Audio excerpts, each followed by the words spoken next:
Shalom, saudara-saudara yang terkasih. Kembali berjumpa dengan saya dalam Gembala Menyapa edisi saat ini. Dan menemani saudara dalam menjalani kehidupan, mari bersama kita menghayati firman Tuhan yang saat ini diambilkan dari surat Filipi 4 ayatnya yang keempat. Yang demikian, bersukacitalah senantiasa dalam Tuhan. Sekali lagi kukatakan, bersukacitalah.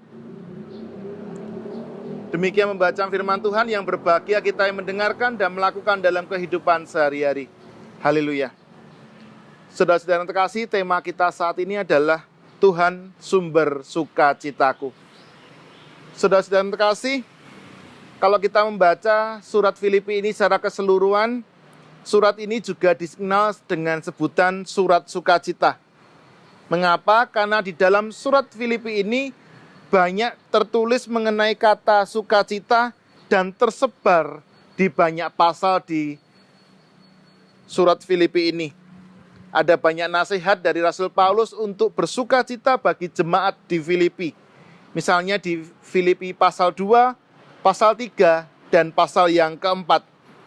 Dan kalau kemudian kita membaca surat Filipi ini kita bandingkan dengan surat-surat Rasul Paulus yang lain, kita menemukan bahwa ada nada yang berbeda dari tulisan di Filipi ini dengan tulisan-tulisan Rasul Paulus di tulisan-tulisan yang lain. Nah, kalau kita membaca di surat Filipi ini, kita menemukan nada penulisannya adalah dengan nada yang ringan, yang penuh dengan sukacita, seakan-akan tidak ada beban bagi Rasul Paulus. Tetapi ternyata surat Filipi ini dikenal juga sebagai surat dari dalam penjara. Artinya Rasul Paulus ketika menuliskan surat ini sedang dalam keadaan yang tidak baik-baik saja, tetapi dalam penjara. Sebuah situasi yang sebenarnya sangat kontradiksi. Secara manusiawi biasanya sulit untuk bisa bersukacita.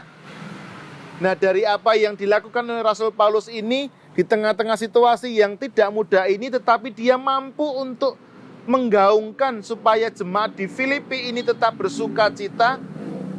Ini bukan sesuatu yang lamis, bukan sesuatu yang hanya sebuah kata-kata yang tanpa penuh makna, tetapi dia menuliskannya dan mengajak dengan penuh kesadaran. Nah, pertanyaannya adalah, kenapa toh Rasul Paulus bisa di tengah-tengah situasi yang berat seperti itu, tetapi dia tetap mampu untuk mengajak orang lain bersukacita, padahal kondisinya juga tidak sedang baik-baik saja. Nah, mengapa demikian? Ada 3 hal. Yang pertama adalah bahwa Rasul Paulus itu bersukacita dengan pondasi yang tepat. Kita baca lagi di ayat yang keempat tadi. Bersukacitalah senantiasa di dalam Tuhan. Sekali lagi kukatakan, bersukacitalah. Jadi sukacita yang dibangun oleh Rasul Paulus bukan karena sukacita secara manusiawi, bukan secara keduniawian, tetapi sukacita yang dibangun karena hidup di dalam kasih dan penyertaan Tuhan. Kalau kita hidup menghayati betul bagaimana hidup kita ini senantiasa ditolong, ditopang, diberkati, dicukupi oleh Tuhan, maka tantangan-tantangan hidup yang ada dalam kehidupan kita ini tidak bisa mengalahkan setiap berkat-berkat yang diberikan Tuhan kepada kehidupan kita. Ini yang pertama. Yang kedua, mengapa Rasul Paulus mampu bersukacita? Ini karena Rasul Paulus tidak memfokuskan dirinya kepada masalah yang dia hadapi, tetapi dia menitik beratkan kepada berkat-berkat Tuhan yang senantiasa dilimpahkan kepada kehidupannya. Nah, ini jelas saudara-saudara. Kalau hidup kita ini hanya fokus kepada permasalahan, maka setiap energi kita hanya habis untuk menggerutu, hanya habis untuk kemudian bagaimana supaya kita bisa mengatasinya. Kita lupa bahwa hidup kita ini senantiasa diberkati oleh Tuhan dengan berbagai berkat yang seringkali tidak bisa kita ukur dan hitung dengan baik. Dan yang ketiga, saya mencoba melihatnya dengan perspektif psikologi. Bahwa hidup ini, realita atau fakta hidup ini sebenarnya 30% saja. Tetapi respon kita terhadap permasalahan yang ada itu punya peran terbanyak, yaitu 70%. Jadi ketika hidup kita berat, ya kita sadar, kita mengatakan dengan jujur, ya saya sedang punya masalah. Tetapi ketika kemudian next-nya itu yang penting.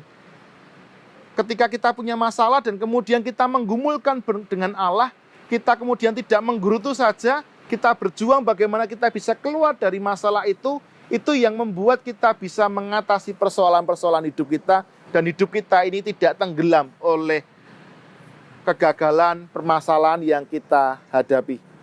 Inilah pembelajaran kita dari Rasul Paulus, Tuhan sumber sukacita Rasul Paulus, dan ini juga diingatkan bagi kita bahwa Tuhan sumber sukacita kita. Amin. Mari kita berdoa. Ya Tuhan, saat ini kami bersyukur Engkau telah menolong kami mengingat kembali bahwa Tuhan senantiasa menyertai hidup kami. Segala penyertaan Tuhan melebihi dari segala permasalahan dan tantangan hidup yang kami hadapi, sehingga membuat kami kemudian diingatkan untuk selalu bersyukur di tengah-tengah segala situasi yang kami hadapi. Tuhan tolong kami, dan Tuhan tolong kami untuk senantiasa bersyukur di segala situasi dalam hidup kami. Amin. Saudara-saudara terkasih, kita akan mendengarkan kesaksian pujian yang berikut ini. Selamat menyaksikan.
Menjadi taman yang sejuk, sehingga hidup kami berbau harum dan lembut. Alangkah baik dan indah jikalau Tuhan beserta, sejahtera semua sekeluarga.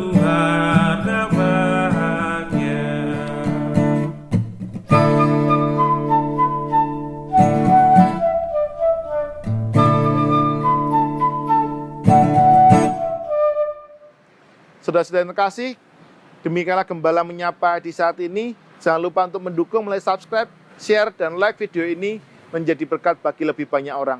Tuhan memberkati saudara-saudara sekalian. Amin.